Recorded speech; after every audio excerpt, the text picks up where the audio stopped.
Bonjour à tous, bienvenue pour ce nouveau numéro du Petit Exocode. Aujourd'hui, Petit Exocode numéro 17, et nous allons attaquer l'exercice suivant. Nous avons une fonction qui est continue sur un segment AB à valeur réelle, une autre fonction continue sur R et convexe également sur R à valeur réelle, et on aimerait montrer l'inégalité suivante.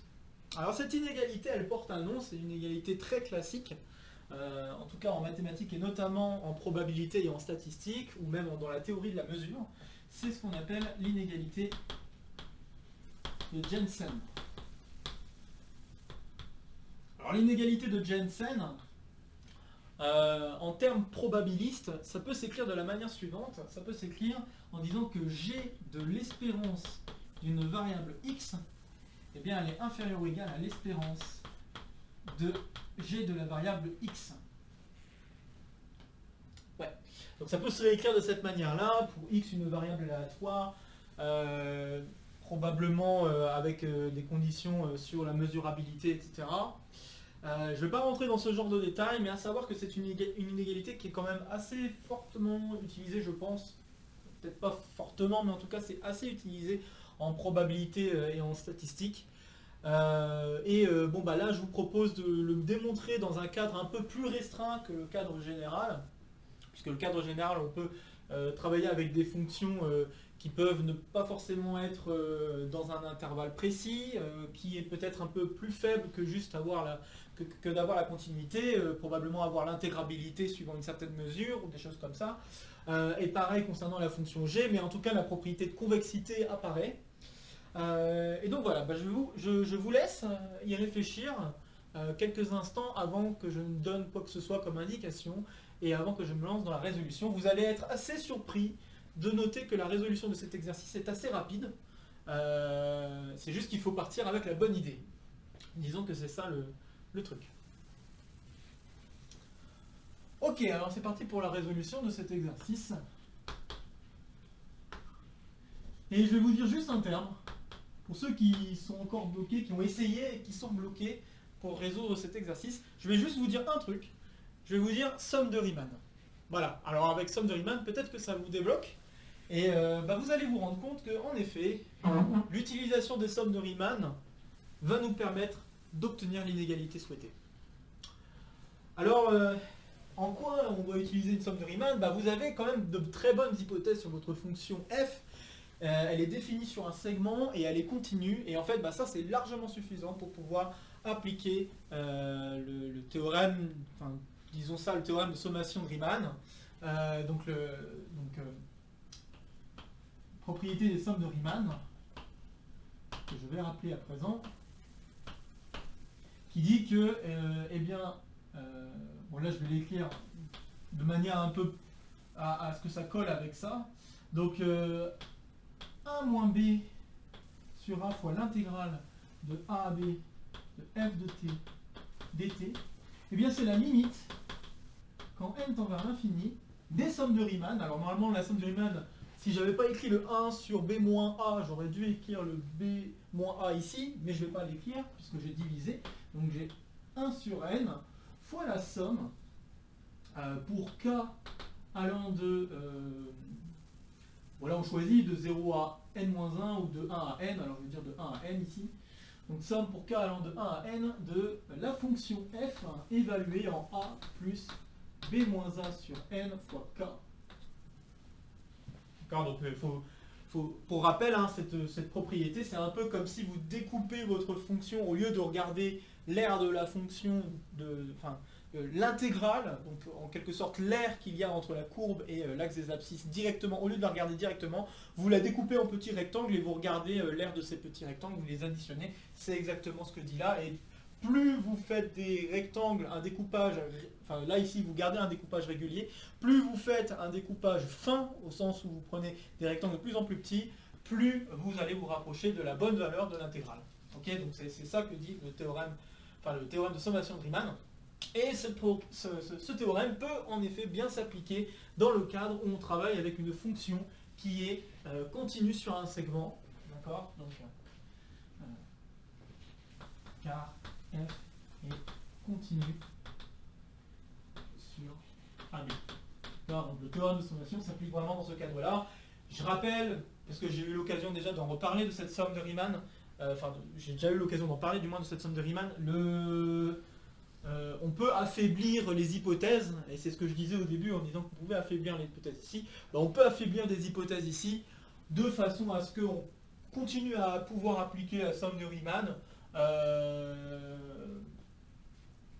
Mais bon voilà, c'est pas le cadre de la prépa, donc le cadre de la prépa, on connaît ce résultat avec ces hypothèses-là, mais on pourrait très bien raffiner si on voulait, et donc c'est en cela qu'on peut donner une inégalité de Jensen dans un cadre un peu plus général. Bref, et donc avec cette idée-là en tête, alors je vais me permettre d'appeler UN, donc je vais encadrer là, ici, là, et je vais l'appeler UN, d'accord, juste pour que ce soit un peu plus simple à écrire. Et si j'utilise maintenant la convexité de G, donc si je fais G de UN, ben G de UN, je me rends compte que ça, c'est la même chose que G de la somme pour k allant de 1 à n, de 1 sur n. Je veux essayer de le détacher, alors je vais peut-être l'encadrer. Donc 1 sur n fois f de a plus b moins a sur n, tout fois k, ok. Hop. Et le fait de l'avoir écrit comme ça, c'est essentiellement pour vous faire comprendre que c'est là que la convexité va être utilisée, puisque en fait, si vous faites bien attention, vous avez quelque chose qui ressemble à une somme pour k allant de 1 à n de lambda k xk,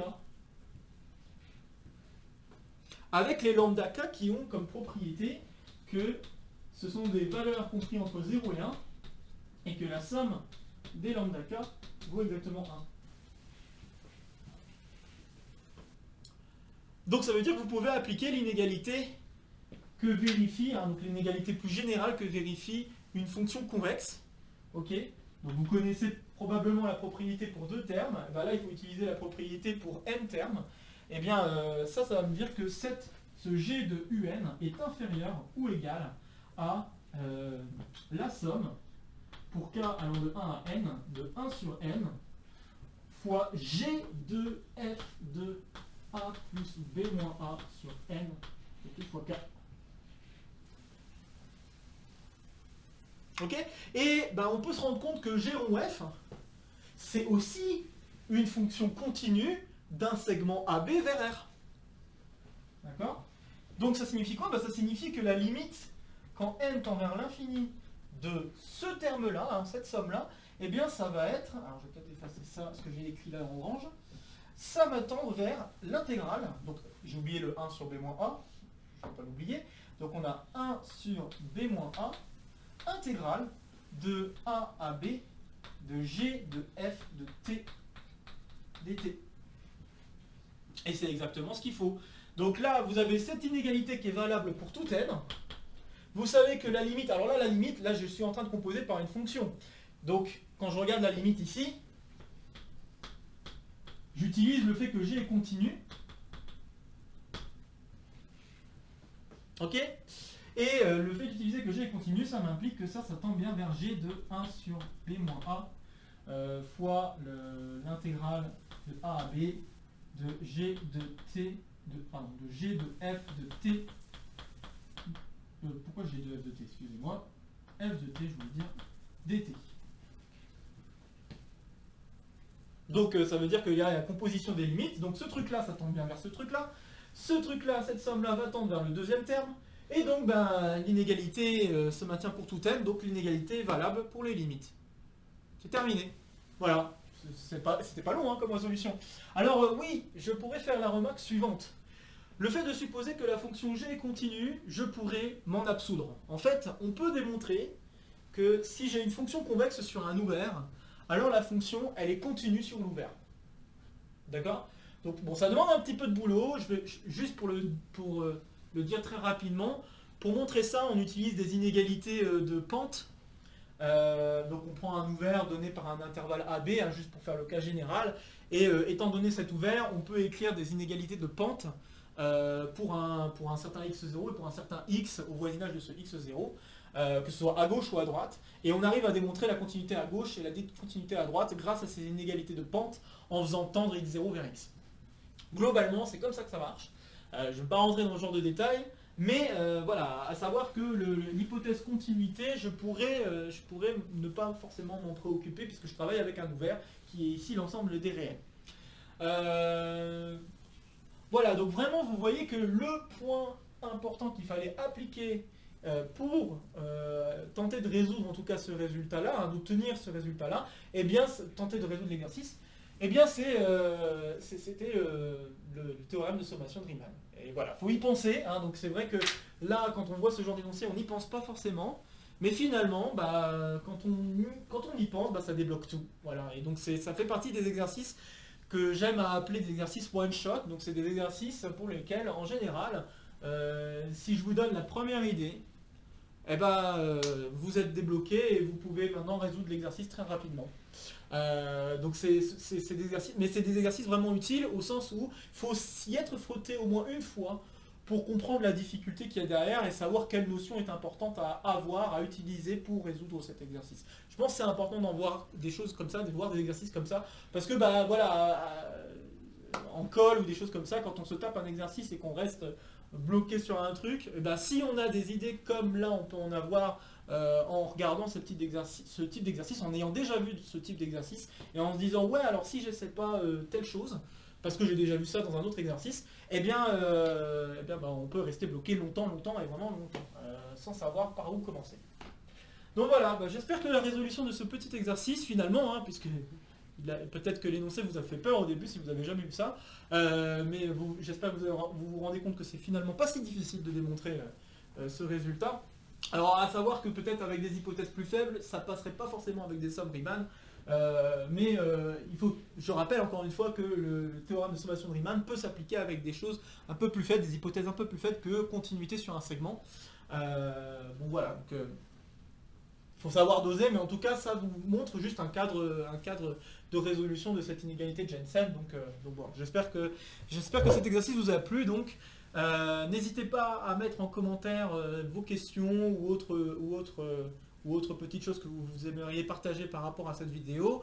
N'hésitez pas également justement à partager la vidéo avec d'autres camarades si vous pensez que d'autres camarades pourraient être intéressés par le type de contenu de cette chaîne.